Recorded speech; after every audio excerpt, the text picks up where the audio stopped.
Herod's Birthday Ball by Horatius Bonar. But at a birthday party for Herod, Herodias' daughter performed a dance that greatly pleased him. So he promised with an oath to give her anything she wanted.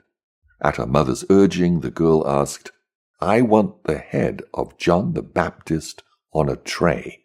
So John was beheaded in the prison, and his head was brought on a tray and given to the girl, who took it to her mother. Matthew 14, 6-11. Herod's birthday ball was a high and royal festival. Pomp, splendor, luxury, and lust were all gathered there. In the midst of the song and the glitter and the mirth, there was one troubled conscience, that of Herod, one trembling man, Herod. His soul was ill at ease, though surrounded with all that the world could give to banish care. His course of sin had been begun and persevered in. He was braving out his crimes, and, like worldly men in such circumstances, he rushes into gaiety to drown his troubles and terrors. The pleasures of the feast and the ballroom, the song and the dance, these are welcomed to induce forgetfulness and minister to a diseased mind. In how many cases do men fly to the ball, the theatre, the card table, the tavern, the riotous party, not simply for pleasure's sake and to taste life's glad moments, but to drown care, to smother conscience, to efface convictions, to laugh away the impressions of the last sermon, to soothe an uneasy mind, to relieve the burden, to pluck out the sting of conscious guilt. Oh, slaughter-houses of souls! Oh, slaughter-houses reeking with blood! O lust of the flesh, lust of the eye, and pride of life, when will you cease to intoxicate and lead men captive at your will? O God-forgetting gaiety! O dazzling worldliness! O glittering halls of midnight! When will you cease to be resorted to by men to heal the hurt of the human soul, to still its throb and heartache, and to soothe the unsoothable wound? It is a gay scene. The lust of the flesh, the lust of the eye, and the pride of life are there. All that can minister to these are there. Herod is there, feeding on lust, drinking in pleasure, stupefying conscience. The fair daughter is there, in all the splendor of gay wantonness. And the vile mother is there, lascivious and revengeful.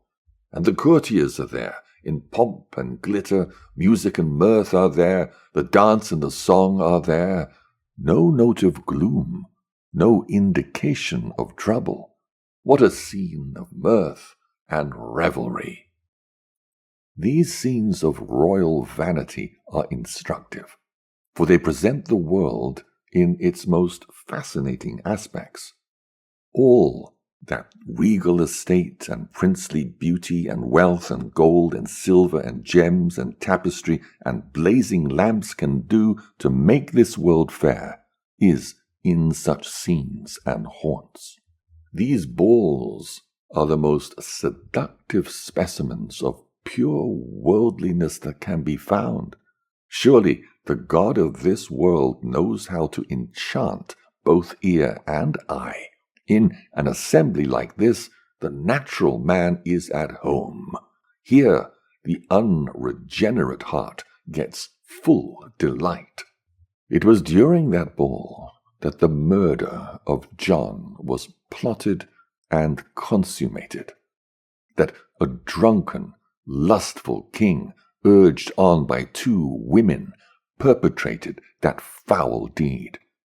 Such are the haunts of pleasure. Such are the masquerades of time. Lust is let loose Revenge rises up, murder rages, conscience is smothered, the floor of the ballroom is spotted with blood. The dancers may slip their feet in it, but the dance goes on. Such was the coarse worldliness of old days. But is the refined worldliness of modern times less fatal to the soul? The ball is finished, and John lies dead in prison. What a picture of gaiety! What a specimen of ballroom revelry! And this is pleasure. This is the world's joy. Of the chief actors in this ballroom murder, nothing more is said. They pass to the judgment seat, there to receive sentence for lust, rage, revenge, and murder. They have sent John before them to the presence of his judge to receive his reward. The day of recompense is coming. O gaieties of earth, feasts and revellings and banquetings, how often have you slain both body and soul? Men call you innocent amusements, harmless pleasures. But can you be harmless?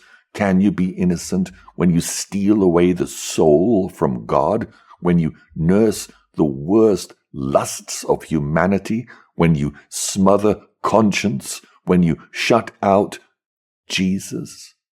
When the floors on which your votaries dance off their immortal felicity are red with the blood of souls?